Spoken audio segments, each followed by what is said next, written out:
News 18 India.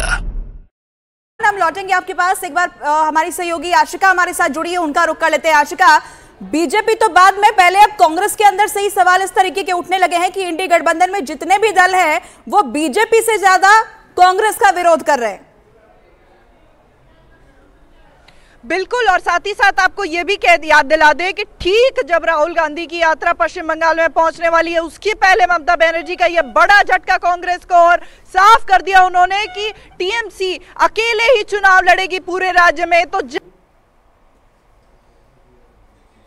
वाली है, ठीक उसके पहले यह बड़ा झटका ममता बनर्जी की तरफ से। कल ही राहुल गांधी ये कह रहे थे कि नहीं, बातचीत चल रही है हमारी, लेकिन इस बीच ममता ने बिल्कुल साफ कर दिया है कि अकेले ही चलेंगे बंगाल में। आपको ये भी बता दें कि इंडी गठबंधन का बड़ा चेहरा ममता बनर्जी रही हैं और एक तरह से उनको ही सूत्रधार माना जाता रहा है। इसके पहले सभी दलों को एक करने को लेकर के उनकी बड़ी भूमिका रही है, लेकिन अब ममता ही अगर इससे कट रही है, बिफर रही है, तो आगे इस गठबंधन का क्या भविष्य है, इसे लेकर के सवाल जरूर उठना लाजमी है। फिलहाल कांग्रेस की रैली जब पहुंच रही, उसके पहले ममता ने नाराजगी किस तरह से जताई। उन्होंने ये कहा है कि देखिए, ये रैली पश्चिम बंगाल में आ रही है, लेकिन मुझे किसी ने फोन नहीं किया कि दीदी हम आपके राज्य में आ रहे हैं। ठीक यही शब्द ममता बनर्जी के थे। तो नाराजगी उन्होंने जताई है, और जताने के साथ ही ये साफ कर दिया है। कल भी एक संगठन की बैठक थी टीएमसी की, जिसमें ममता बनर्जी ने पार्टी के नेताओं से ये कह दिया था कि आप अकेले लड़ने के लिए तैयार रहिए, लेकिन आज तो पूरी घोषणा ही कर दी उन्होंने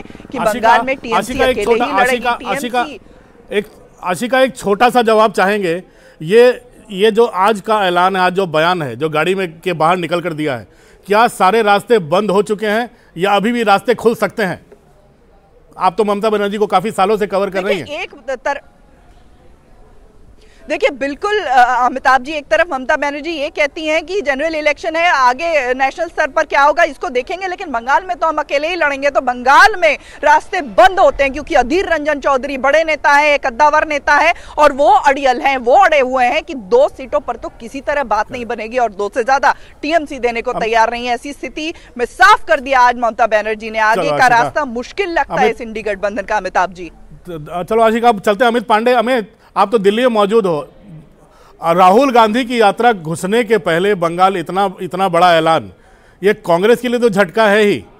बीजेपी को अब कम से कम इस बात की राहत हो रही होगी कि अब जितने बिखरे हुए लोग थे, बिखरे हुए लड़ेंगे।